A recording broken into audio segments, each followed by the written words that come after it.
Welcome in to Hail Varsity Postgame. I know we're a little bit early today, but I figured at 68-0, we could probably call this one a W for the Huskers. I'm Ravi Lulla. That's Austin Jacobsen. We appreciate you joining us here. We're live at Hurrdat Sports Bar and Grill. I know it's a late night, but in future weeks, why don't you come out and join us? We have for the game today. Love to have a nice crowd here in future weeks for the post game as well. Austin, how we doing today? Doing good. Can't complain. Feeling good. And not only that, but also, man, what a performance by Nebraska. It never felt shaky. Let me be very clear about this. It never felt shaky. But there was a quick moment there in the first quarter that there was a slight tinge of annoyance and frustration with red zone offense. But it's a positive day. Let's just be positive, right? We missing something? Are you muted right now on your laptop? I don't think so. No, I mean, I think you do. Oh, gotcha. Yeah, I gotcha. We'll figure it out. Oh, the speaker's over there. So I think there's, you're right. There was a little bit, first and foremost, very happy with the result here today. You can't be anything but pleased with when you get three quarterbacks in. TJ Lateef could cook a little bit. Yeah. We'll get to that later. How about that scramble? We'll get to TJ Crazy Legs Lateef here in a little bit. But what I will say is, you're right. Early on in the first quarter, I was a little annoyed. I go, hey, I need you to score in the red zone a little bit here. Yeah, I need to not fumble at the goal line. I need to not get stopped on 4th and 1 by the Akron Zips here. But they turned it around. They got rolling. They started converting on just about everything, and it's turned out into a currently 68-0, and that is officially final 68-0 win for your Nebraska Cornhuskers. I have to do a little Googling here. That's the most points they've scored in a hot minute here at the University of Nebraska. That's pretty good.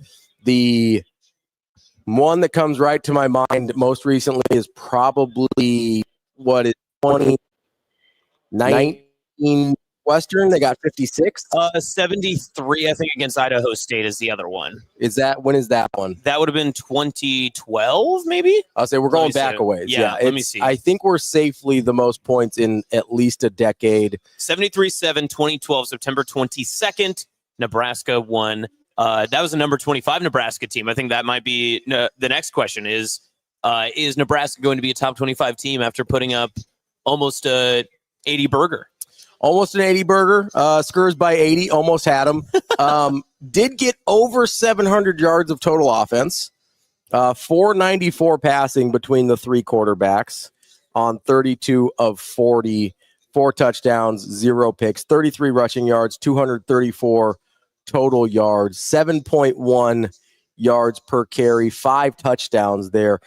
Is that good? That seems pretty good. Yeah, and again, it's all relative, right? You never watch this game and consider that Nebraska would ever be put into the position of being the inferior team, the less talented team, the team with less depth, any of that. That was the preconceived notion before this game was even, when it was announced, we had that assumption of this game. Mm-hmm.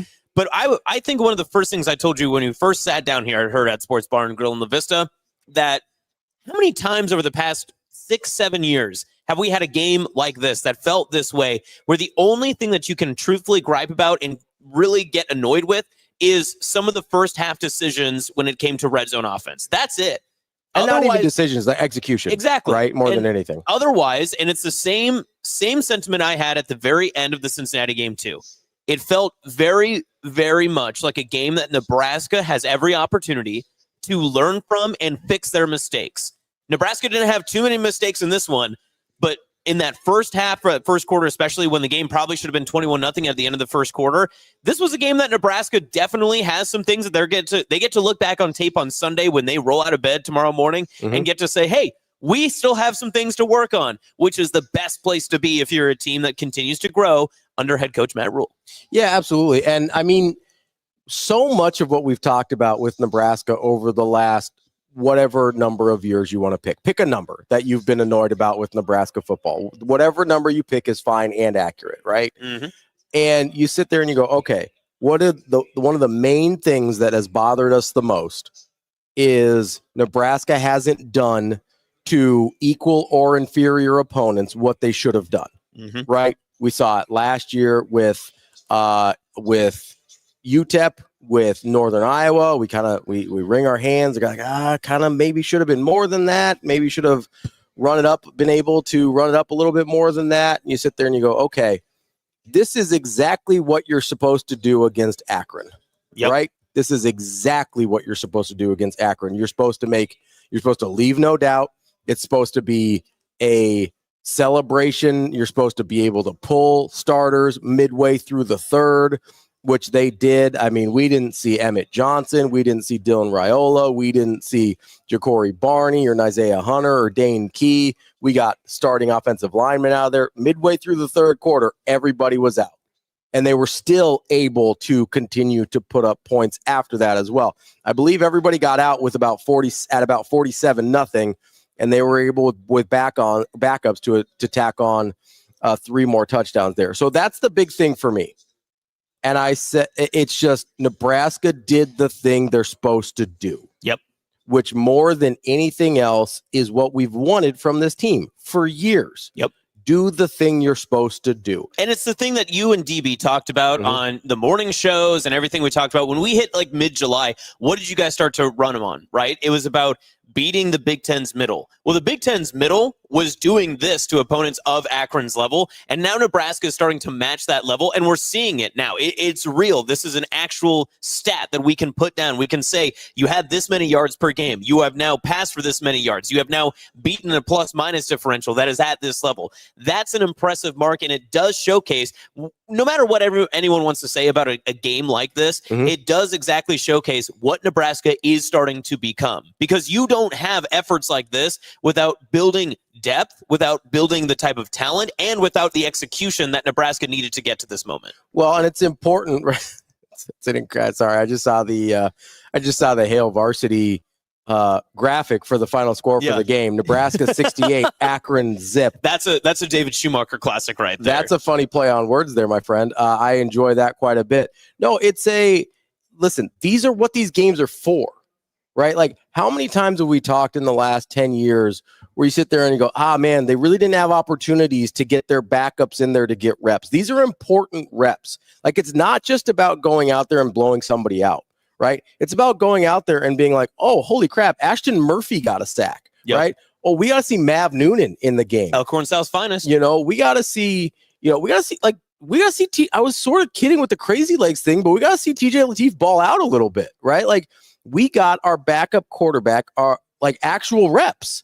That's a real thing. That's important, right? When the Nebraska defensive single stats for total tackles goes down like a girlfriend trying to break up with you text, I mean, this is insane. I mean, I'm counting about 25, 30 guys who registered at least a tackle. The leading tackler in this game was Deshaun Singleton. He had 3. Usually that would be a bad thing, but the fact that you had 25, 30 guys that all contributed a tackle, pretty impressive, and also showcased, again, you had depth pieces that could go in. You had guys that you wanted to be able to see in live action. You got to see them tonight. And not only that, how many times in the past couple of years have we had games that kind of got out of reach that Nebraska was able to get some of these younger guys in, and they didn't necessarily perform up to snuff with where they should have been? Yeah. You watched them and you said, I don't know about that development. I watched a young Mosey run the ball today. Yeah, that dude does not like to get tackled. No. I mean, he's not running scared either. He's not trying to run away from something. No. I mean, he's running to get across the plane on the opposite side of the field every single time. Yeah, my guy who I've been a big fan of. I like his build a lot. I loved the move to running back. That's a dude that I looked at and I go, okay, he's gonna be something. Like that's where you said you saw Mekhi Nelson with some really nice runs. You saw Quentin Ives, who we'd heard a lot about, right? We'd heard a lot about since the bowl game last year. Quentin Ives goes out and has a big touchdown run as well. We saw Elijah Pritchett come in with the second unit, right? Who we thought, okay, like we had a battle for the starting left tackle spot, right? And Elijah Pritchett, we're like, okay, we think he's the most talented guy, but he's maybe making some mistakes in practice. We saw that dude come out and have an opportunity to get real game reps and play well. He opened up, him and I believe it was Jake Peters, opened up a huge hole for Quentin Ives on that touchdown run. We saw Carter Nelson, who one of the plays last week where Nelson was going to have an opportunity, or it was either Nelson or Mosey was going to have an opportunity to come around the end and have a really nice run. Carter Nelson missed the block. It gets tackled in the backfield. Carter Nelson had some huge blocks in the running game. That PFF grade is going to be high on that, man. I rewinded a couple of them for you here to show you, like, he had some really nice blocks. It was a bunch of guys that got to work on things that they need work on. That it goes back to what Dana Holgorsen said in his press conference this week with his media availability. You can only get so much better in practice, right? You can only get so much better in fall camp. That doesn't just apply to the starters. That also applies to the guys that you're trying to develop as well. That's why games like this matter. You need to run up the score so that those guys can get the reps that make them better, which will make you better long term. And on that note, too, it's a pride thing, right? Your starters should want to get the guys who have been busting their ass for weeks to get into a game, to play in front of, it wouldn't have been 90,000 at that point, but it would have been 50,000 fans that are sitting out from Fairfield, Nebraska that want to be able to watch Ashton Murphy get a sack in the game, to see someone from Ainsworth, to see all these guys that have Nebraska ties. This is the culmination of Nebraska football at its finest, is how tough do your starters want to play so that way your backups and the guys that they, again, bust their ass for every single week in fall camp, that you room with, you sit in the dorms with, and you hang out with during the summer, and you don't know anywhere else to go. Those guys deserve as much opportunity to play in this game as anyone else does. And Dylan Raiola, Ja'Cory Barney, Emmett Johnson, all the way from the starting offensive line to the backup defensive backs, all had to make sure that they played their best today. And I think that they can say that they gave at minimum A- efforts to get to that point in the contest. Absolutely. David says on the chat here, maybe DB knows what he's talking about. Depth, not just numbers. You have to get game reps to build depth, but you have to have opportunity to get game reps in order to build that depth. Mississippi State just goes almost final. It's 24-20 over Arizona State. Arizona State's in deep trouble there against Mississippi State, just as we update you on some of the late scores here. Yep, and Oklahoma now 24-13 against Michigan at home. Looks like they just kicked a field goal, and they're going to send Bryce Underwood back out here for Michigan with under 2 minutes to play. But back to the point, whether you're talking, Cade Petchak is a great example on that defensive line. He had some splash plays, right? I had to look up pronunciations there for a second. Listen, yes, we did, because it is not pronounced how it's spelled. North Dakota's finest. Cade Petchak had a couple of huge plays in the first half. We saw Mav Noonan recovered a fumble there, which is great for the Pride of Elkhorn South there. There were a lot of really, really positive things here, and it isn't one of those, like, this is one of the very few times in recent history where Nebraska football, you just walk away and you say, I don't feel bad about anything. Right? Do I love the red zone stuff early? No. But they executed so well after that I don't feel bad. This is one of the, I can't remember the last time I walked away from a Nebraska football game and didn't feel bad about anything. And okay, that brings up a good question too. How many times have we watched a Nebraska football game in which the Huskers got better as the game continued on? Even in this sense too. And again, you can put in big quotations. Rico, if you want to put it across the big screen, everything asterisk is set against Akron. We understand what Akron is and was before they got to Lincoln today, while they were playing the game, and what they'll be when they leave and get on the airfield, right? But this is a team that, despite the red zone issues in the very first quarter, Nebraska got better as the game went on. Absolutely. We haven't said that about the Huskers in a very long time. And it's one of those things where, a lot of times, especially, last year happened a lot, where Nebraska would come out, they kind of blitz somebody, and then it would sort of just feel like a slow bleed till the end of the game. This was, Nebraska actually started kind of slow and then just piled on and piled on and piled on until the camel's back broke, and here we are with a 68-0 victory over the Akron Zips. And listen, I get it. It's Akron. That's the caveat on the whole thing. But my point is, this isn't the first Akron-type team Nebraska's played in the last decade. It is one of the first times Nebraska's actually done this to an Akron-type team in the last decade. Like, UTEP wasn't a good football team last year. This is what it should have looked like against UTEP, but it's the first start for a true freshman quarterback and whatever else you've got going on into that. But that's kind of my point here. It's not like UTEP is significantly better than Akron, right? It's not like Northern Iowa is significantly better than Akron, although maybe they might be. But you know what I mean? Like, there's been so many of these games where you go through and you're like, that team's not that much better than what we just witnessed. And Eventually, Akron will score a point this season. I'm almost positive. Almost, not 100%, but almost positive. That's mean. They will at some point score a point this they season. Played, and Wyoming isn't that great either, but they played a competitive defensive special teams field position type game a week ago, and they had to be able to get prepared for Nebraska.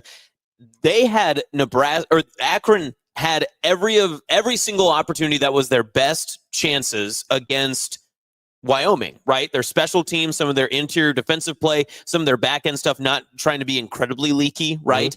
Those were all exposed by Nebraska. And again, in quotations, we know it's Akron, but it's another one of those deals that the punter was so off of his game, he shanked one, and Nebraska was able to then, get great field position and score off of it. They did everything they needed to be able to get Akron into an uncomfortable position and have success, put them away, and get your depth in. So somebody brought up in the chat Georgia Southern, right? Good point. 2022 Georgia Southern. Nebraska loses that game 45-42. That is a bad Georgia Southern team. They were 6-7 on the season. Georgia Southern lost to UAB. They lost to a good Coastal Carolina team. They lost to Georgia State, South Alabama, Louisiana, Marshall, and Buffalo that year. That's why this matters. That's why Akron and winning against Akron like this matters, because it hasn't been a given, right? Winning against teams like this hasn't been a given. Winning like this against teams like this hasn't been a given. So you can sit here and it's Akron, take it with a grain of salt, and I get that, right? It was kind of funny. I was having a conversation with our friend Matt DeMarinis from the White and Blue Review. Love Matt's work. He was, he's been working all weekend with Creighton volleyball and things like that, but he's a big Oregon football fan.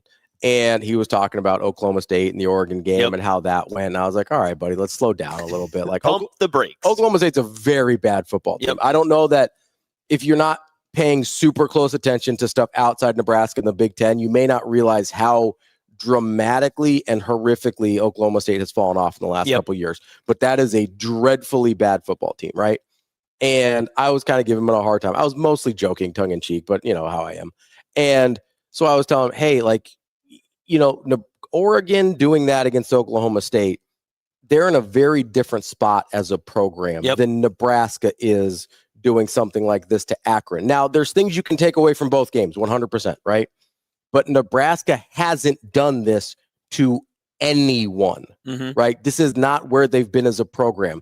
This is a step in the right direction. This is progress. Ravi, let's play a fun game called How Would You Feel After This Final, right? So these are top 25 finals from today's action. Real top 25 teams. If Nebraska beat Florida International 34-0, how would you feel? Replace it with the Akron game, right? 34-0, and you only lead 10-0 at halftime. I would not feel great. That's the number 2 team, Penn State, in the country that won 34-0. I would not feel great. If Nebraska beat Austin Peay 28-6, how would you feel? Bad, very bad. That's the number 4 team, Georgia, that beat Austin Peay 28-6. What if I told you beat San Jose State 38-7 at home? How would you feel? Fine, but not in love with it. That's number 7 Texas that did that today. And Nebraska won 68-0 against a team. And again, I would argue that Akron is probably worse than most of those teams.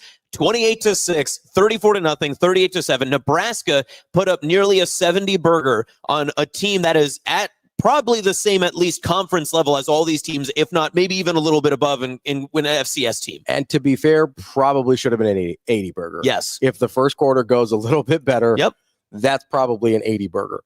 But your point is very well taken. And I mean, how would you feel if you're Florida today?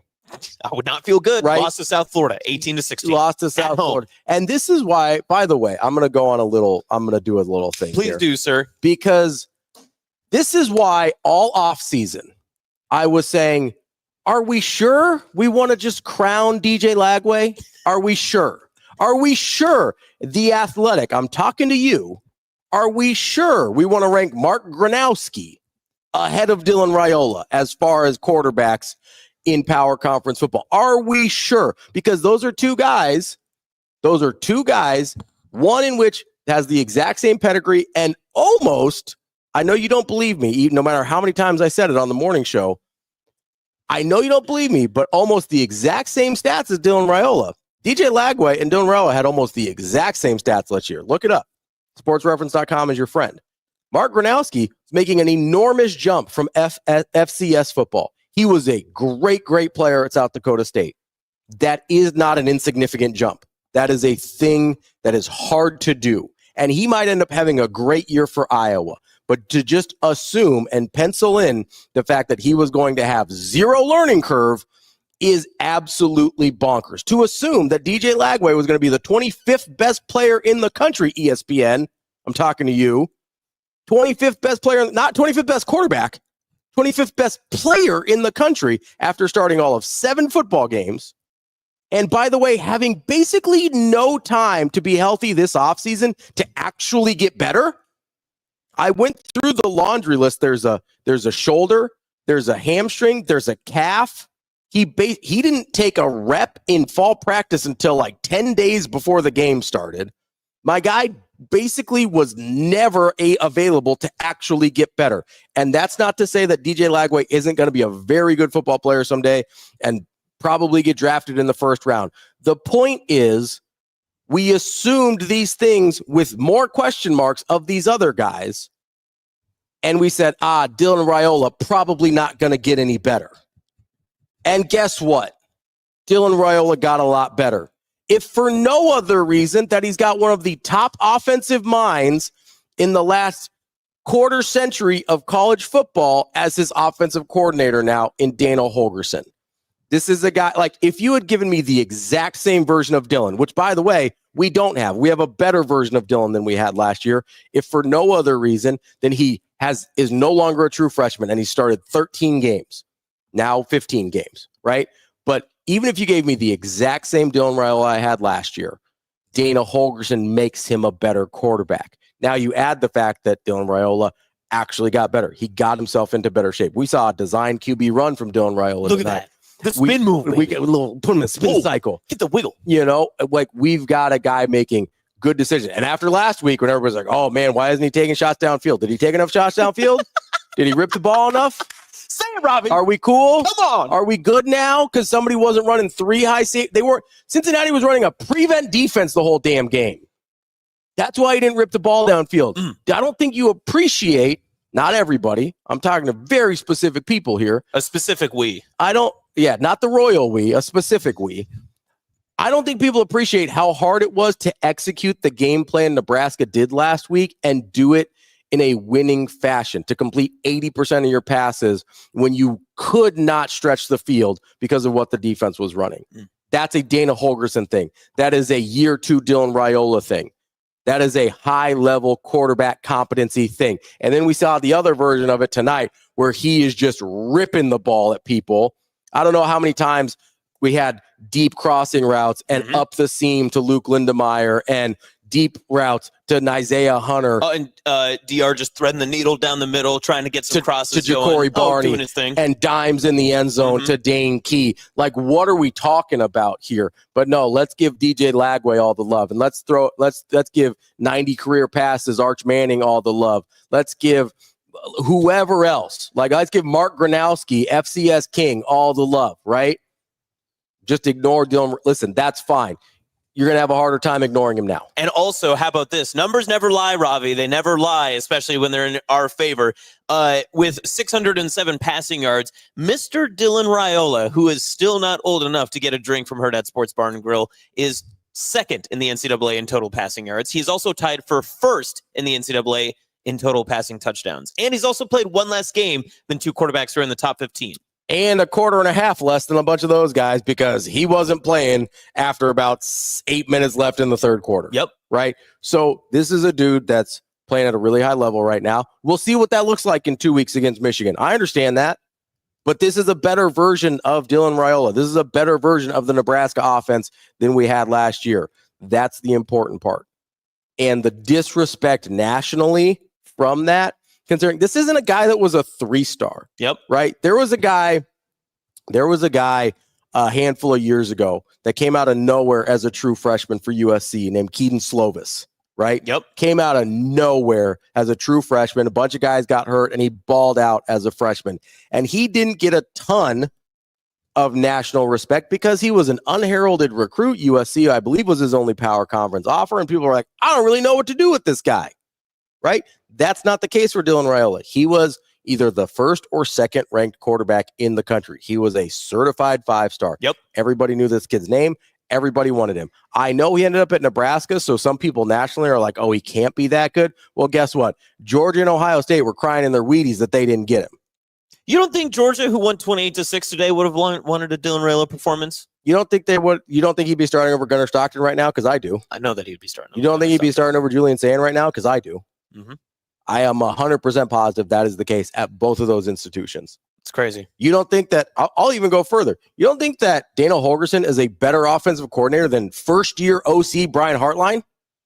First-year OC at Ohio State. Go down the list. No, keep going down the list. Keep going down. I want to keep hearing it. You don't think Jaquel Shorts would rather have been anywhere else in the world than Nebraska when he got an opportunity to join a wide receiver corps that was growing and building and join a coaching staff that was like that? And that Come on, they were what are we having talking about? Dylan Raiola throw them the football? Yes.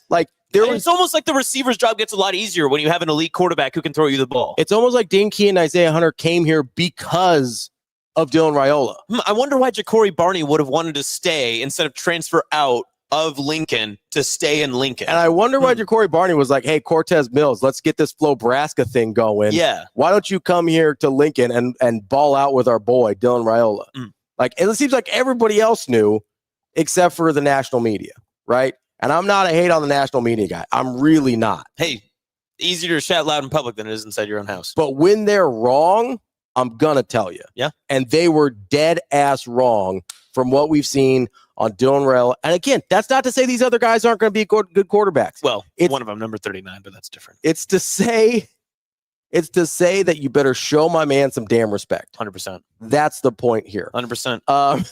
We've got... He's completing over 77% of his passes. JB says Latif has one more passing yard in less than a half than Iowa starting quarterback in 2 games.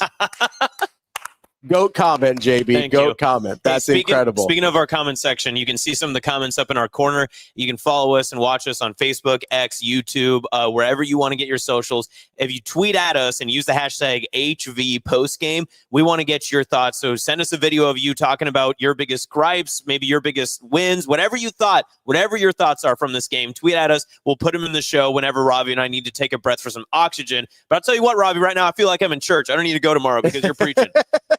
Insane. Double B says, could you imagine tonight's game if Holgorsen was a good OC? It'd be unbelievable.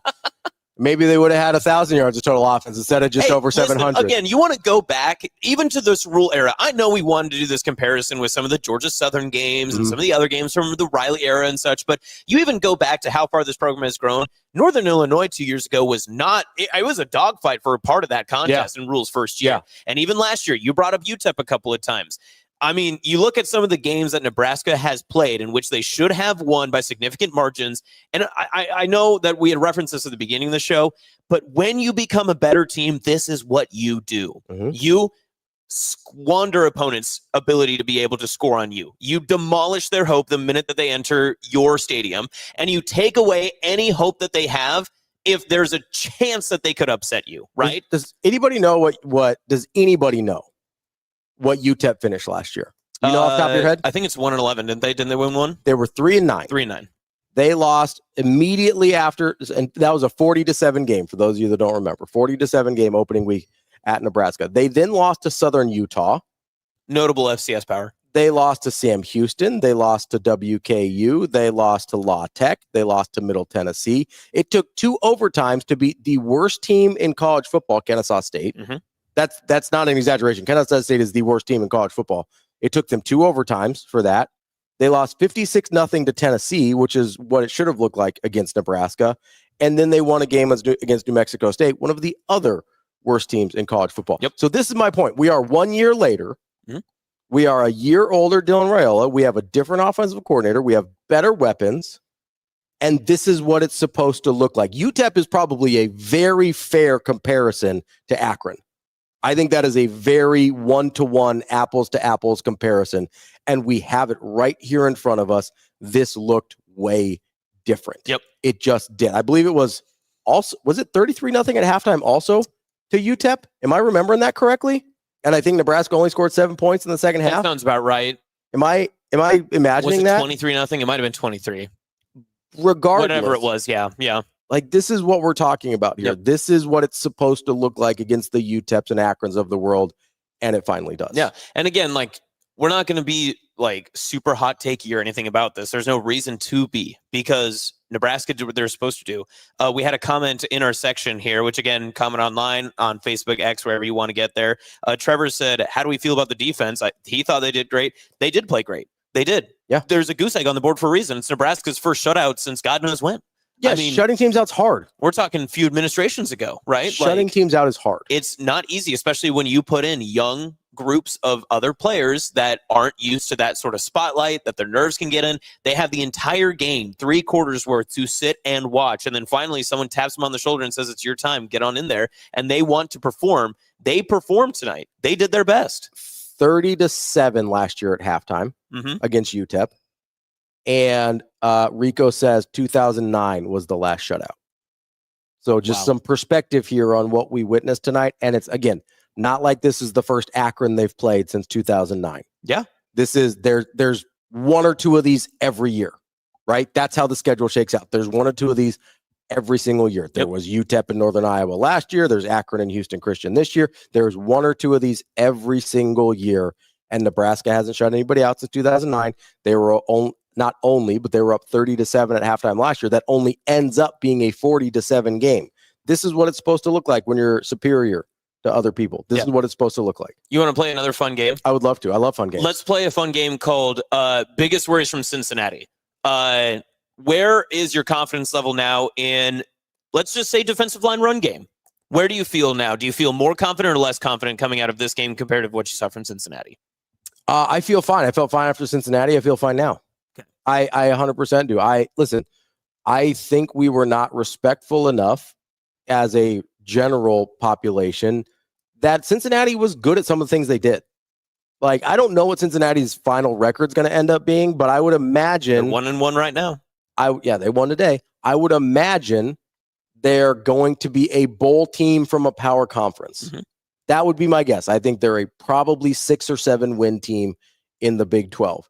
That's good. Like, that's good to beat that team. Right? Would you like to beat them a little more handily? Sure. But it's good. If you're beating a bowl team from a power conference, that's a positive. Take it and quit asking questions. For anyone keeping stats at home, Nebraska's defense has allowed less than 100 yards passing so far this season. In both games. Combined. Yes. That's not very many yards passing. No. Typically, you get more than that in a single game. You would think so, right? But it's almost as if, well, Brandon Sorsby, he's a running quarterback, right? Nebraska's defense, they weren't ready for someone like him, right? Well, so it's almost as if he threw for, I don't know, like 333 yards today and 3 touchdowns and only missed 7 incompletions of his 24 passing attempts. Oh, weird. So he is capable of passing the football. Oh, not only that, but he's pretty good at it too. So this isn't like an Alex Orji last year situation for Michigan. Like, this guy's actually can throw the football. Yes, actually. It's almost like the 2,800 yards and 18-7 touchdown interception ratio from last year that I threw out to people when he only threw for 50 yards against Nebraska. Like, that actually was like, oh, maybe he can do this. Maybe he's good at this. Yeah. That's just something to keep in mind. The secondary might be really, really good. Also, okay, I know you want to get to like game balls and all that sort of stuff like later on. We got plenty of time. We're going to be hanging out here for God knows how long. But how about setting the tone early? All day. Defensively. Deshaun Singleton running that jet sweep down. Yeah, so I got to give credit. I know you tweeted it. Yeah, I got to have credit where credit's due. One of the things that's bothered me about Deshaun Singleton is I feel like he sometimes doesn't make decisions quickly enough. I feel it's not a physical issue, because when he makes a decision, physically he can do everything you want him to do. I thought he did a much better job today. Not just him, but the defense in general, but I'll single him out specifically because I had singled him out specifically to the negative before. I thought he did a much better job of what John Butler talked about, or might have been Matt Rhule, of what Matt Rhule talked about during the week about playing faster. He said, I thought our guys played hard. I need them to play faster. I thought they played faster today. I asked DB the question, DB and Michael Rose-Ivy on Hurrdat Sports Live this week. I go, hey, is it better to be wrong fast or right slow? Because I was genuinely asking, because I don't know. Like, they played this game at a level like that I had never dreamt of. And especially Michael Rose-Ivy playing a second-level defender. That was really specifically what I was asking about. If you're a second-level defender and you're waiting for a run fit and you're trying to say, okay, where do I need to be here? Would you rather somebody be wrong fast or right slow? And they both unequivocally said wrong fast. Yep. Whatever you do, do it fast. Solve problems with aggression. Be wrong fast. Because then the people that are cleaning up for you know where to go. Even if you're wrong, they can cover for you because you made your decision quickly. I think that's something that this certain safeties in this scheme have struggled with. Mm-hmm. And I've pointed out Deshaun Singleton specifically. I pointed out Gifford at times last year that I thought he struggled with that as well. Today, I thought Singleton did a very good job of making decisions quickly and being committed and convicted in his decisions. And then, whether he was right or wrong, and he was right a lot tonight, whether he was right or wrong, giving his other defenders an opportunity to clean up after him. And then not only that, I also felt like the linebackers, other defensive backs, I know that you mentioned, but even defensive linemen, when they were in read option opportunities, which Akron put them in a couple of different times, whether it was just like unblocked man or a read option opportunity, man, did everyone just play fast? Yeah. It was almost as if, and this is almost like a rule trait of when he says something in press conferences, it's almost like it's said to the team too. Yeah. It's not like it's just said to us for us to hear and make us feel better about themselves. It's not for our own gratification. Yeah, it's almost like John Butler said, probably in his meetings and to the media and to the general audience, hey, people need to play faster. Yeah. They played fast today. Yes. Guys flew through the ball, flew through their reads. Akron's life was made a living hell in their own backfield the entirety of today's contest. And it was, again, from position 1 to position 3 on the depth chart. Every single layer played fast. Mm-hmm. And here's the thing. I understand. We talked about this off air before we came on the show. Mm-hmm. I understand people are going to sit here and be like, oh, well, it's easy to play fast against Akron and blah, blah, blah. And it's not, though, right? You still have to make your decision. You have to make your read and make your decision basically in the same amount of time, right? There might be split seconds differences there, but you're basically still making those decisions in the same amount of time. And what you can tell is, even against a team like Akron, if you're not making your decisions fast enough, there's still going to be yards. Now, it might be 3 against Akron instead of 6 against Michigan, but they weren't getting the 3, is my point, right? Yep. The decisions were being made and you were meeting them in the backfield or at the line of scrimmage.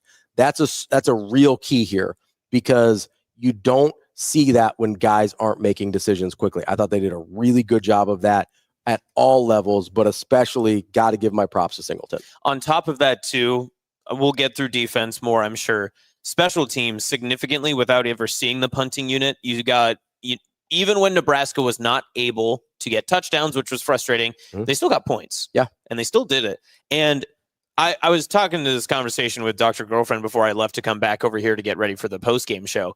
But she was asking me about going for it on the 1 yard line and deciding to not take points and just go for it there. That's what they would do if it was Akron or if it was Alabama. They were going to always go for it because that's the strategy of the game. That's how you're going to play the contest. I have some issue with the fact that they weren't able to get a singular yard against Akron to cross the goal line when you have Heinrich Harburg. Sure. But again, you can zoom in on that and say, listen, we won 68-0. We got to get this right, because if we don't do that against Michigan, that might be the play that costs us against the number 15 team in the country. Yeah, absolutely. There's still teaching tape there for everybody. Yeah. Right. There's still teaching tape. You can sit there and you go, hey, probably need to execute a little bit better on the goal line. You can go to Emmett Johnson and say, hey, you hang on to that damn football. Yes. Right? Like that's like, I mean, Rhule said it basically during the in-game interviews, right? He's like, that's a totally unacceptable thing, right? That is a totally unacceptable thing that cannot ever happen again.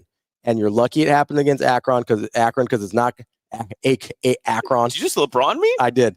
I'm just a kid from Akron. You're lucky that it happened against the Zips, because it's not going to cost you. But that's still a learning moment. That's still a teaching moment. You go out there and you see, all right, we are in a position now where we can execute at a high level. We can look at the mistakes and learn from them in real time, right? This isn't a thing where, it's going to take 2, 3, 4 weeks to learn from something. They're learning in real time during the games and getting better from DB talked about this, not just week to week, but series to series. They're getting better. I think that's really important. So before we get too far down the list, I'll give you a minute to breathe here. We do have breaking news coming out. This is about 15 minutes ago. This just actually happened. If you want to pull up onto the screen here and check this out. That is Luke Lindenmeyer. Oh, congrats, Luke. Now engaged.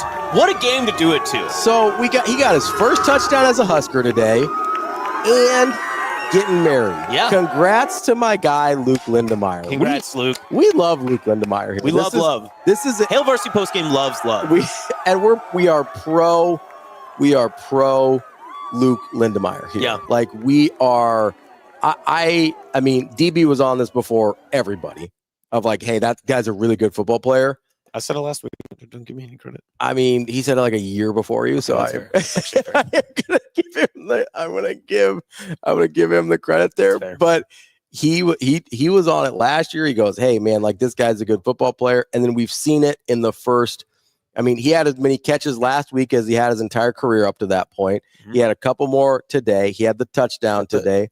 The one-handed catch. Every time I see him do something, I'm like, damn, that guy's really good at football. Yeah. Just every single time. I'm like, Luke Lindenmeyer, good at football. Yep. And you love to see it. He had some crackdown blocks on runs that ended up springing Emmett Johnson a couple times. Can you believe we've been on this for 43 minutes? That's the first time we said Emmett Johnson, first and last name. Yeah, I mean, he only had like 130 yards rushing in the first half on 13 carries. That's pretty good, huh? Well, on top of that, too, give credit. I told this to you. The fumble from Emmett's one thing. The way the line blocking scheme works with his ability to cut and maneuver through the lanes is incredible, and it's incredibly impactful. Because they're one and the same. Yeah. They're meant for him to run through. Now, obviously, when you part the Red Seas and you can just run straight for 60 yards, that helps as well. It certainly does. You and I could have went for a good chunk of change on that one. But there were a lot of opportunities when Akron, it's almost like DB broke down on the film from last week, right? Against Nebraska's run defense against Cincinnati. Akron was in the right positions, but Emmett made plays where the lanes were supposed to be designed. And although the bodies were there, head positions in the wrong place, you're not physical enough where you need to be, Emmett made you pay today. Yeah. And he made them pay several times. He had big chunk change games. He had huge runs that got, especially the game-breaking one at the very beginning of the game. That in itself, I think that's maybe the most underrated part of this entire game, is the fact that Emmett finally did the thing that Matt Rhule has talked about for 2 damn years, is when you've got a run that can go 5 yards, you got to go 50. Yeah. And Emmett set the pace of this entire game by going 50 on the first effing drive. Right off the bat. Right? I mean, right when everyone is like, okay, how's this game going to go? Because you don't want Akron to hang around. You don't want people to be, grumbly. We got to look a certain way. Yeah. Emmett just said, nope, I'm going to go 0 to 40 right now, and I'm going to get my 47 yards. We're going to get 6, and we're going to get it rolling right away. There's a way to set the stage, and Emmett set it perfectly from the beginning. Absolutely. There is, you can't say enough about the performance of Emmett Johnson. Like I said, over 130 yards, 13 carries in the first half. Set his career-long rushing rush attempt with the 47-yarder. Had the receiving touchdown as well. We kind of saw the full Emmett, the full Emmett experience on display here. Now, hopefully, we don't see the fumble experience anymore. Right. But hey, don't forget the summer offseason crew that was like, well, Emmett doesn't score touchdowns. That was also a thing. How many did he have today? 3? He had 3. You have 3 today? That's pretty good. I think he's doing okay for a season average of 3. Yeah, so he ended up with 14 carries for 140 yards. That's 10 yards a carry for those of you that aren't great at math. 2 touchdowns on the ground, another one through the air as well. This was, I mean, this was exactly what you wanted from this game if you're Nebraska. Yeah. There's only so many ways to put that. This is exactly what you wanted from this game as Nebraska. And I hate to, I don't want to set the stage here too much. I think Akron's better than Houston Christian.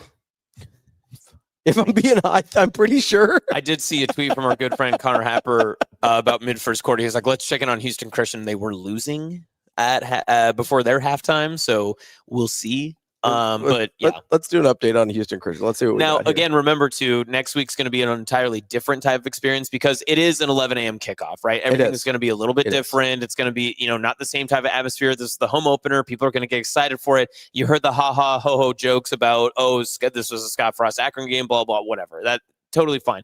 11 a.m. Houston Christian. Again, it's going to take something like what we saw from Emmett just a minute ago that I was talking about when it comes down to who's going to set the tone for this game. Who's going to get it rolling? Is Nebraska going to 70-piece Houston Christian? That should be the expectation. And I hope that that's something that Matt Rhule comes out and he says, okay, we've seen you do it once. Can you do it again? Because great teams do it twice. Yeah, you have to be able to meet that standard year after year after year. Give no doubt. Let all the people who have talked so many things about you throughout the offseason and gave you so many reasons to put any sort of self-doubt into your own head. Give them no reason to slander your name after 2 weeks, and give them only reason to praise you heading into Michigan. So just for context here, Houston Christian is 1-1 on the season. Good for them. They lost to Eastern Kentucky today, 20-10. Notable power. Their win was last week. They played the same night Nebraska did. I don't know if you know this. Against Arkansas Baptist. Do you know what division Arkansas Baptist plays in? 2? Can I give you a hint? Yeah. I'm pretty sure we played them in basketball when I was coaching. That's not good. That's NAI That's ball right there, bad. baby. Yeah, that's very...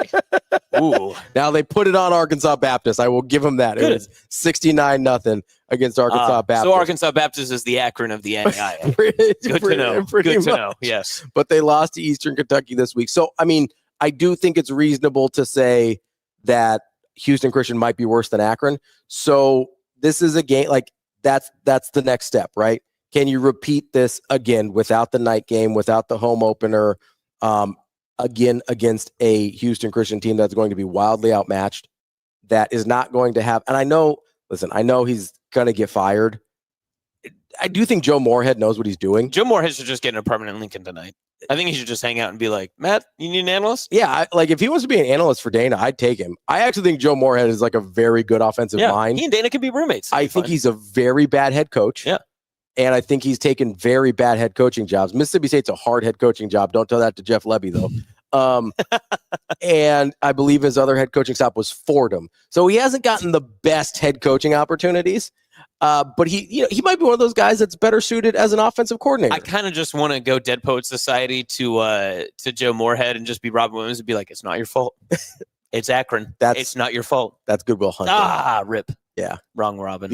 That's like a more "Oh Captain, My Captain" situation there with the Dead Poet Society. The same still applies. Same still applies. Joe, it's not your fault. Lil Dave in chat. How about this? Blocking on punt returns is pretty good. How many return yards did we get, and where are we leading the nation yet? I can try to track down those stats for you, Dave, if you want. But I will say this: there is something about the fact that you can visually see two things. You and I don't have to convince people of this. Ja'Cory Barney looked good and electric. And my God, did the turf monster get him a couple of times today? He averaged 22 yards per return. 4 returns, 87 yards, 39 was his long. I thought he was taking one to the house at least twice of those 4, but he was able to add a dimension in the punt return game that Nebraska hasn't had. And I get it. A lot of Akron's punts weren't that good. Again, we've seen this before, and Nebraska hasn't been able to take advantage. Context is very important to taking the positives out of this game, right? Because Nebraska has had issues with the Akrons of the world and not being able to do the things they did today. Ja'Cory Barney, 4 returns, 87 yards, basically 22 yards per return. I'll take that all day. Yeah, from Ja'Cory Barney, and I became more and more convinced that my guy is taking one to the house at some point this year. Well, that was the other part, too, is that not only did it look like the blocking was set up, I mean, part of it, again, it's Akron. Put the asterisks on the screen. I don't care. But there is a part of the game when you do have to play football. It doesn't matter who's playing across from you, right? Mm-hmm. Ja'Cory Barney and the special teams, they played damn good technical football today. Absolutely. Because Barney had many open lanes. He had an opportunity to see it, to go for it. And I'm not a high-level athlete like Ja'Cory Barney. I've never claimed to be. But I would imagine that the confidence level that you get going out of a game where you're probably a bit frustrated in the fact that you didn't get as many open field opportunities like you wanted to in the season opener against Cincinnati. Yeah, you return a couple and you get a couple of near breakaway moments against Akron. That's only going to help a great athlete and runaway star like Barney get more opportunities in the future, because now you've seen it, now you've done it, you've heard the crowd kind of swell you up a little bit.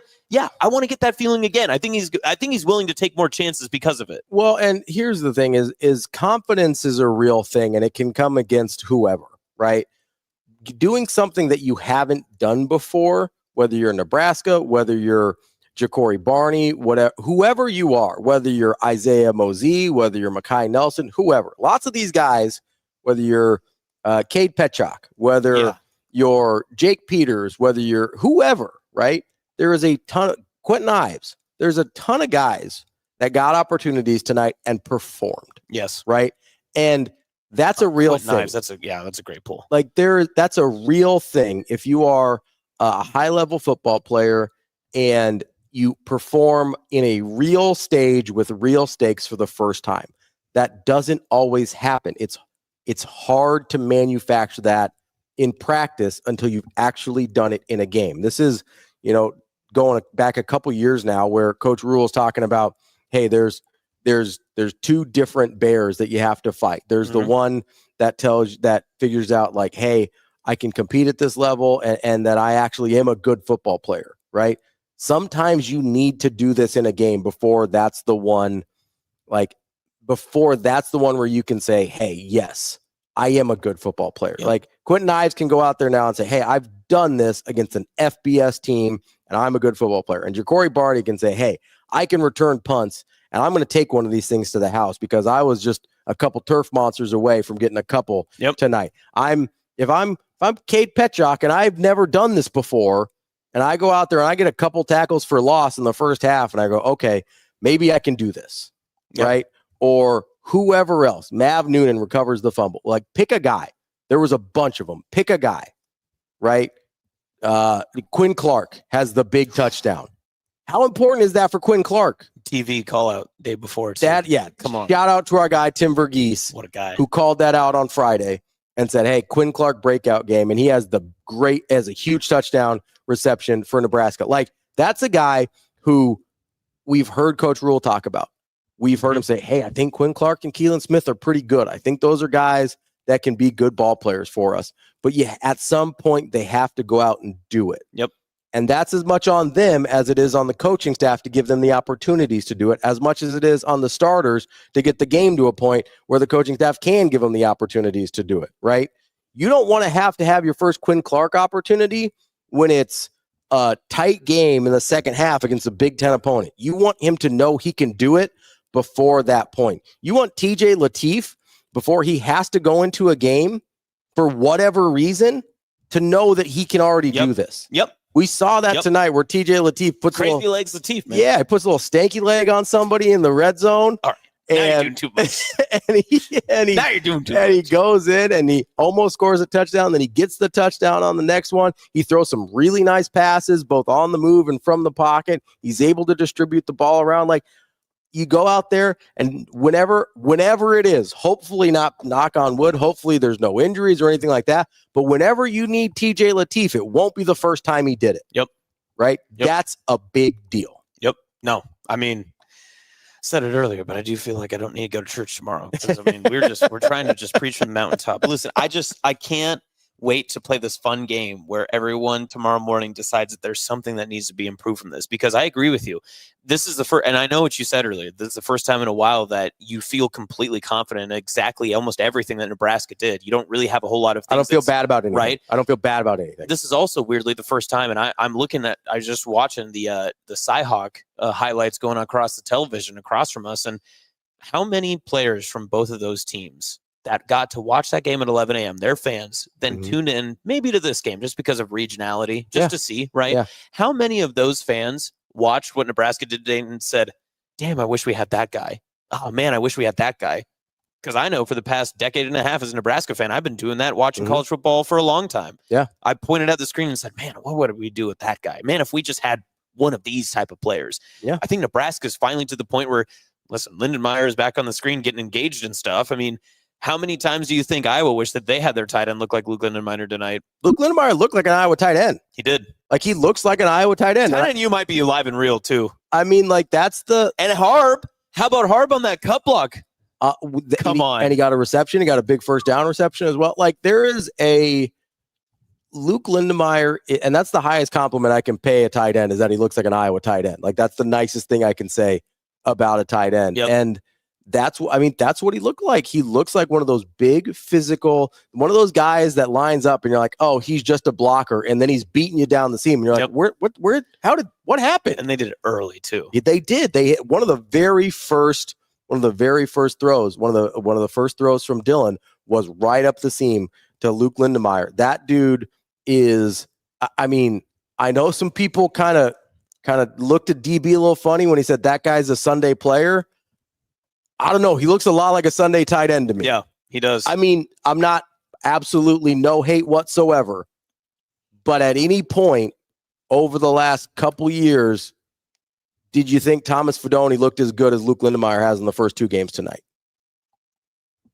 I'm just doing apples to apples. You're Nebraska tight end who is currently on an NFL roster. You're right. Congratulations, by the way, to Thomas Fidone for making the Giants. Right. That's awesome. No, you're right. We had a comment earlier. Kenny had said this, and exactly to your point, too. A lot of these plays look very similar to Satterfield's. Sure. But, I mean, how about either the execution, the different type of player, or who they're getting the ball to makes it look different? And here's the thing. Here's the thing I would say is the biggest difference is the sequential play calling. Yes. Is building on each other. Okay, we did this and showed them this look. Now here's the variation of that because they're going to think we're doing that again. And now we're doing this other thing that looks like that, but it's going to send them in the wrong direction. Like it's the sequential play calling. It's the building of a game plan throughout the game.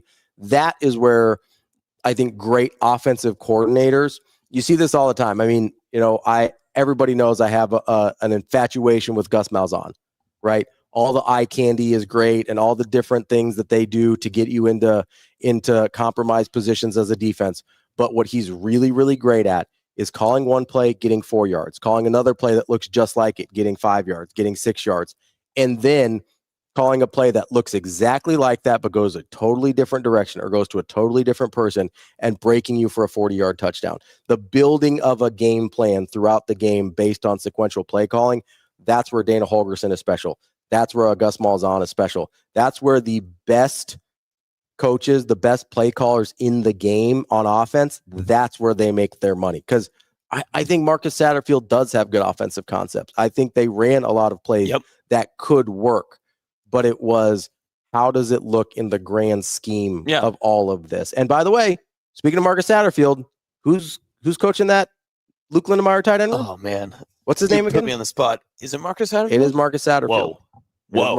I'm just putting it out there. It's like a jazz ensemble, right? Everybody gets a solo. Everyone has their opportunities, but it's when they play, how long they play, and how they play, right? Dana just had to come in and conduct that whole thing. Nebraska had the pieces together. Yeah. They had that building.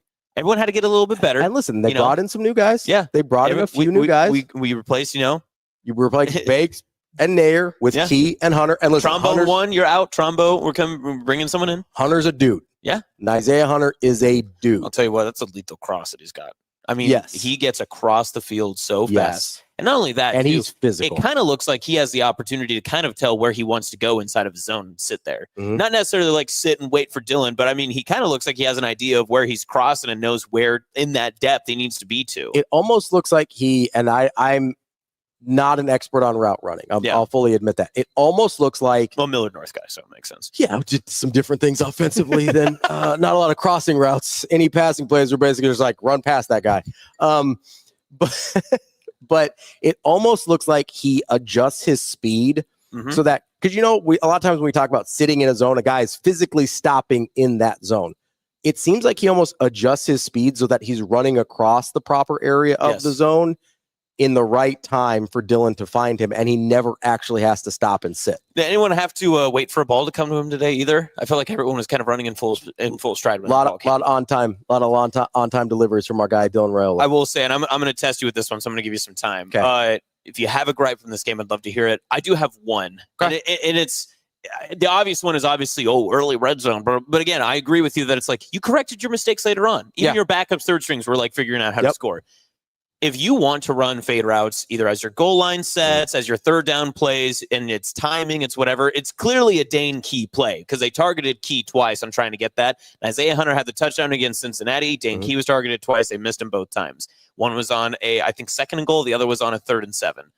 Didn't get either of them.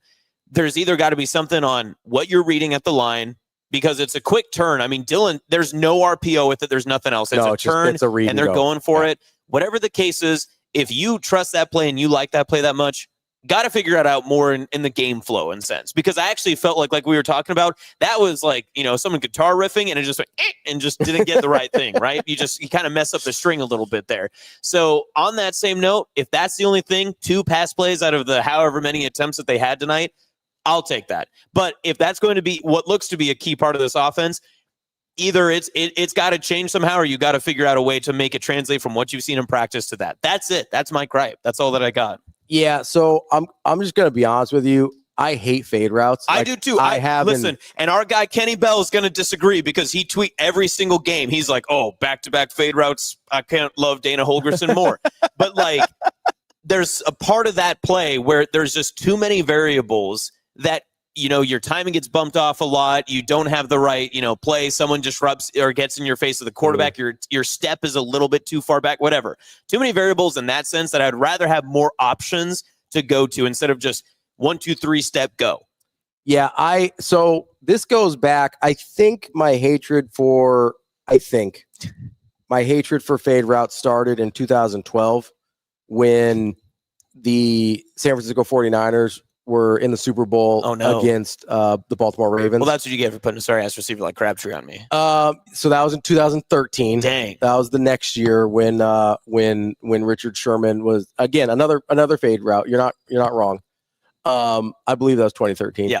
But they ran, I believe, 3 consecutive fade routes when they were ready to go in and complete this incredible comeback with the lost power and the whole thing.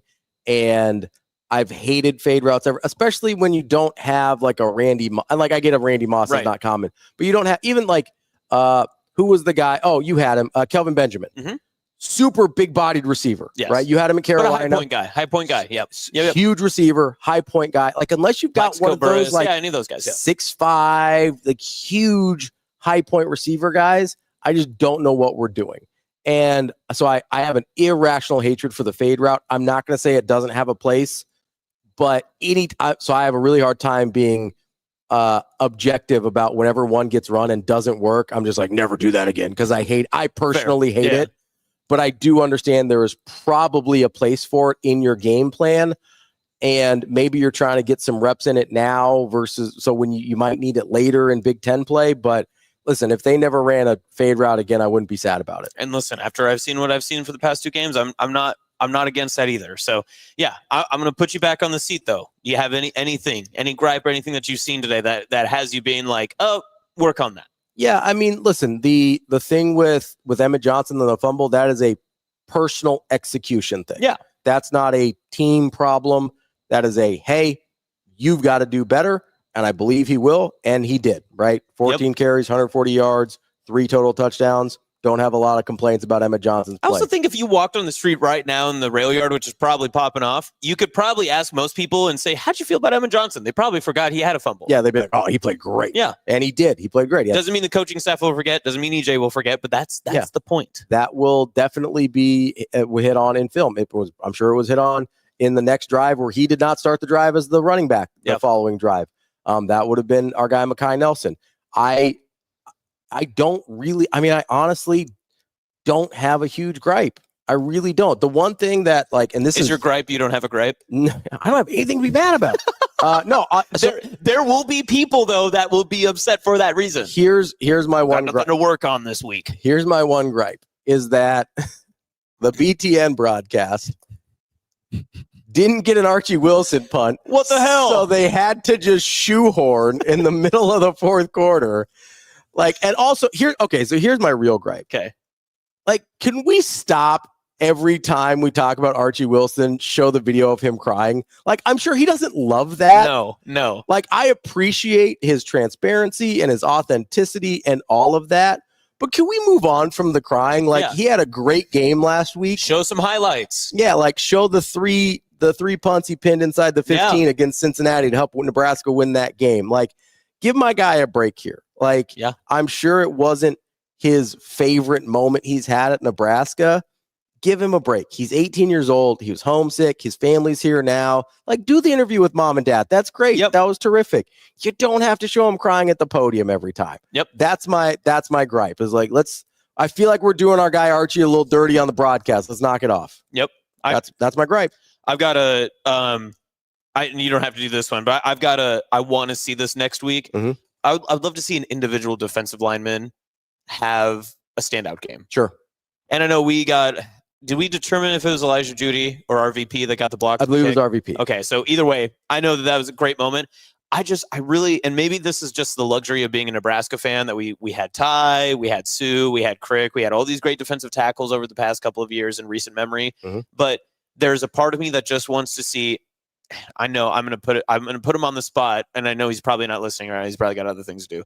Williams Nwaneri, I would really love to see him just have a standout performance against Houston Christian. And not just because, it's Houston Christian, you can beat up on the little guy, all that sort of stuff.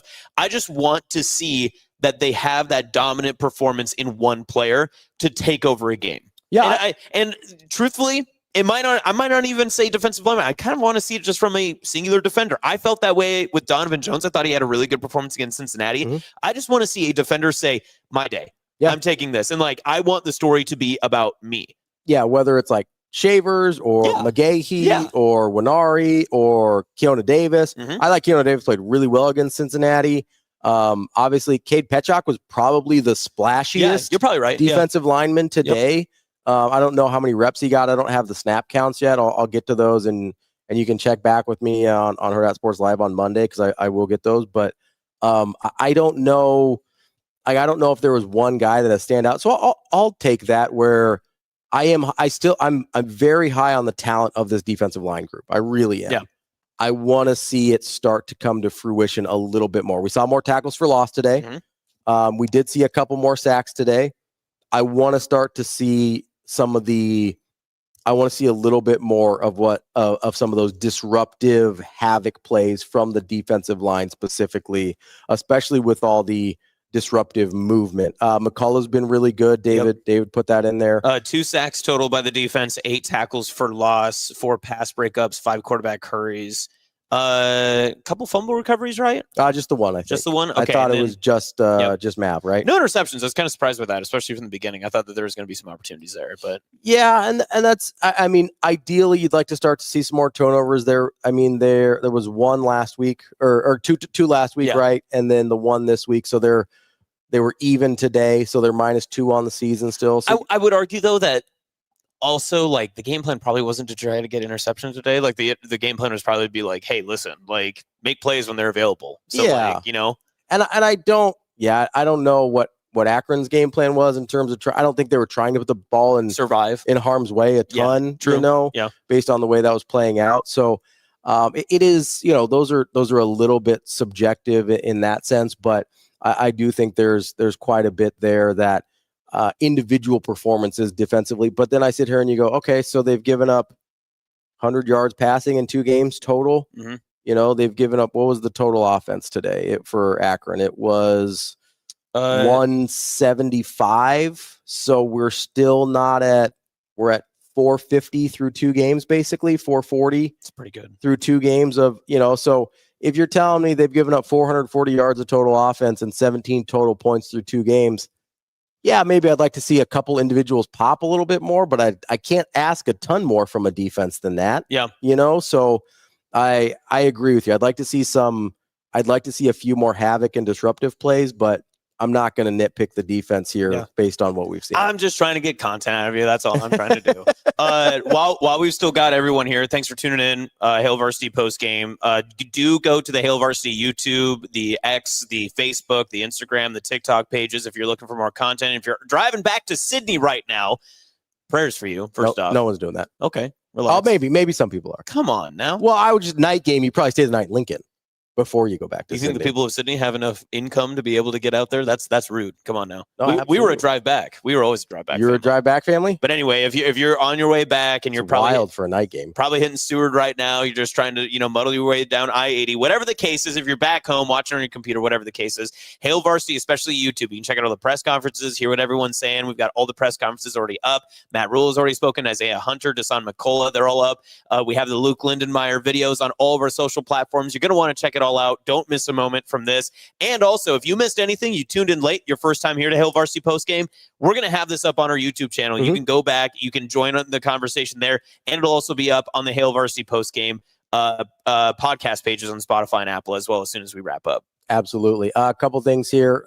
We've seen this a couple times. First game, they've won 68-0 since 1982. Ooh. First 60-point win since I believe somebody said 1997. There was a 77-14 win back in 1997. 97, good year. Yeah, good year. It was a good year. There's a lot to love here. Trevor says real quick, hey guys, looking at how Michigan lost to Oklahoma, how do you guys feel like we're going to do against them. I had that as a win before the season. Nothing's changed my mind. Yep. Listen, I think I've been pretty up and apparent about how I feel about Michigan. Nothing that I saw from the Oklahoma-Michigan game actually deterred me from that in either which way. I still feel very confident that Nebraska, listen, I don't want to tell anyone where to put their money or anything like that. Michigan is still favored in that contest if you go to most sports books. Put your money where you think it is. And I know that my money continues to stay with Nebraska in that game. The other thing I will say is Bryce Underwood against Oklahoma, they had a hard time getting the passing game going today. Nebraska secondary, I believe, is legitimately very good. That's going to be a thing I'm going to keep a really close eye on in that Michigan game. Like I said, I think Nebraska is I had Nebraska winning that game before the season, and nothing has changed my mind there. Now, you'll have to remind me, was Bryce Underwood rated ahead of young Dylan Raiola in that Athletic article? I believe he was, yes. I believe he was. Someone in Norman, Oklahoma, unnamed quarterback, went 9 of 24 for 142 passing yards today.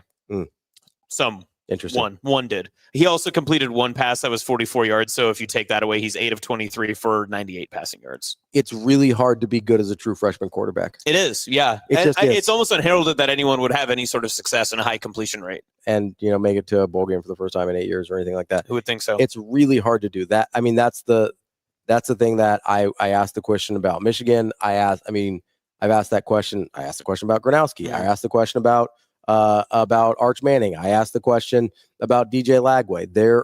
It's harder than people think, and the way we just assumed, not you and me, we just assumed that some of these guys would make some magical leap without having a real reason to believe it other than they're just older now is kind of mind-boggling. And the fact that we didn't give that same benefit of the doubt to Dylan Raiola when we did have a real reason, and that real reason's name was Dana Holgorsen, to believe that he'd be significantly better this year, blows my mind. It will continue to blow my mind, but keep on hating, keep on doubting, and we'll just continue to see Dylan Raiola and Dana Holgorsen rack up stats. I don't think we have too much more. I've got 2 questions left for you. Let's do it. First to last one, right? Some first? Yeah, whatever you want to say. I don't know. It's 11 o'clock. We're doing our thing.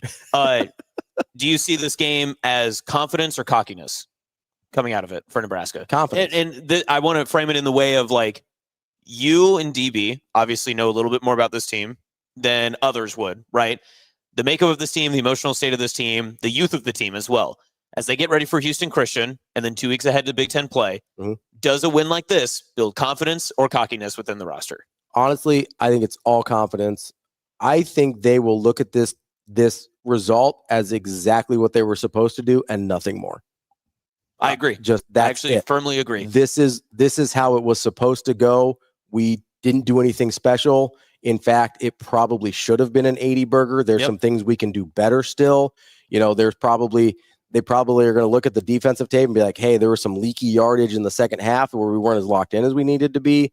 They were a missed field goal away from losing the shutout. Like there's probably things they're going to look at and be like, not only is it only what we were supposed to do, is we probably could have done more. Yep. And we should do more against Houston Christian. Okay, so the last one I have, and I agree with everything that you just said there too, because not only because I agree with you because, I'm your friend, but I also agree with you because of what we've heard from the team from the first sounds of fall camp. This is exactly what they've talked about. Dylan went to Big Ten Media Days and he said the expectation is a national championship. Do you think national championship level teams get done with a game against Akron and they just go, we made it. We did okay. It worked in our favor. No, they're going to correct the things that they thought they need corrected. My last question for you tonight as we wrap up Hail Varsity Postgame. If Nebraska does not do the same thing, if not better, right? Maybe points, yards, statistically, whatever you want to frame it as, against Houston Christian a week from today, and it's 12 hours after the kickoff, 7 days from now, right? Do you have more fear, worry? What is that for you? And I know I'm putting you in an impossible hypothetical, but if I were to tell you right now, Nebraska does not beat Houston Christian by 68 points in a point differential, what do you think? Like, how do you feel about that? Yeah, so for me, the point differential isn't really important. It's about what it looks like, right? Okay. So this could be a, 52-0 win next week. And because you don't know what Houston Christian is going to try and do in terms of, like, hey, are they just going to try and limit the possessions of this thing and try and... Maybe they'll run 3 high safeties. who knows, right? You have no idea what Houston. I mean, I'm not going to pretend that I watched the Arkansas Baptist game because I did not, even though it was on ESPN Plus. I was going to say, was that game on television? ESPN Plus. If you've got the subscription, you could have watched it. I could go back. It's probably got the AOL like digital download thing. Yeah, it's you're getting your dial up. No, I'm not going to pretend like I've watched Houston Christian. I haven't, and to be fair, I may not. I haven't decided yet if I'm going to try and scout that game or not. First day of the NFL. Yeah, I'm probably not going to do that tomorrow. I will rewatch the Nebraska game a couple times before Monday, but so point differential is not a thing I'm going to pay attention to. What I am going to pay attention to is Nebraska focused. Are they executing at a high level still? Do they seem like they're looking ahead to Michigan, or are they focused on Houston Christian? Those are the things I'm going to be paying attention to. Are they tackling crisply? Are they resetting the line of scrimmage consistently on the defensive side of the ball? Those are the things I'm going to be looking at. Should it be a blowout? Absolutely. Yeah. I don't know if it's going to be 68-0 because like that's a huge number. Like I don't know. Yeah. But those are the things I'm going to be looking at. Are they focused? Are they ready? Are they paying attention to what the task is in front of them? Are they staying in the moment and executing the way they need to be? Because that's what happened today. That's the measuring stick, not the points. The staying in the moment, executing the way you need to, and holding yourself to the standard of what you're capable of, not what the other team is capable of letting you have or stopping you from doing, but holding yourself to the standard of what you know you're capable of. That's what I'll be looking for next week at Houston Christian. If I don't feel like they did that, then I'm not going to be happy about it. Yeah. I don't know that it's going to change how I feel about anything, except for like, hey, you better lock in, right? But if they look like that again, it will just continue my confidence that this is a good football team and that's going to beat Michigan in 2 weeks. You know, it's funny. I don't often, as your producer for Hurrdat Sports Live, I don't very often get to know what the theme of next week's shows will be. Mm-hmm. I think I just figured it out. You got to watch the game. You can't box score watch these things. No. Because something tells me that next week, unless Nebraska somehow puts 69 or more points on, which they might. Very, very nice. It would be very nice if they did. Yeah. But if they don't, and you watch the game and you just watch the box score and you're like, they must have, something must have went wrong that game. If you watch the game and it's not the same that it looked like against Akron, I think you'll have a good idea or a better idea of what it's going to feel like when you go into Michigan. Yeah, absolutely. I mean, you're going to be able to tell who pays attention and who doesn't. That's fine. But, and listen, I'm not asking everybody to watch, like, there's a reason I watch the game multiple times before I go on the air on Monday. It's so that you don't have to, right? Yep. It's so that I can look at things and find things and see things that I can help bring that information to other people. The point is, though, you're not going to be able to just look at a box score because 68 is a stupid number of points. It just is. Yep. Right? Like it's a stupid number of points. Yep. So holding that to be the standard of success next week actually doesn't tell me anything. Yep. Right? Exactly what you said before, too, because if Houston Christian decides to be the whole Army K-State game we saw earlier today, and they're like, listen, we're going to have 6 possessions all game. They score 6 times, they can't get to 68 points. That's not how math works. Yeah, right? Like you could have another 0 punt performance and not get to 68 points. Like that's just how it works sometimes, right? So I can't look at that and just say like, well, if they don't beat them by, like, I genuinely believe Houston Christian is probably worse than Akron as a football team. I don't know that they're going to beat them by 68 points. They might.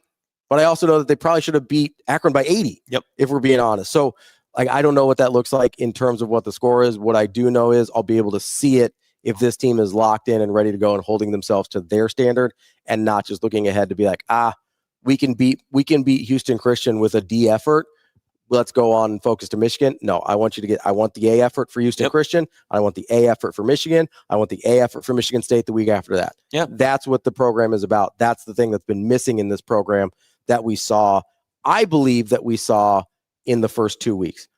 I think there was A effort against Cincinnati. There wasn't always A execution, but I think there was A effort against Cincinnati. I think there was A effort and much closer to A execution against Akron. Yep. A effort tonight from Nebraska. 11 hours of sleep for Dylan Raiola, we found out in the Big Ten broadcast.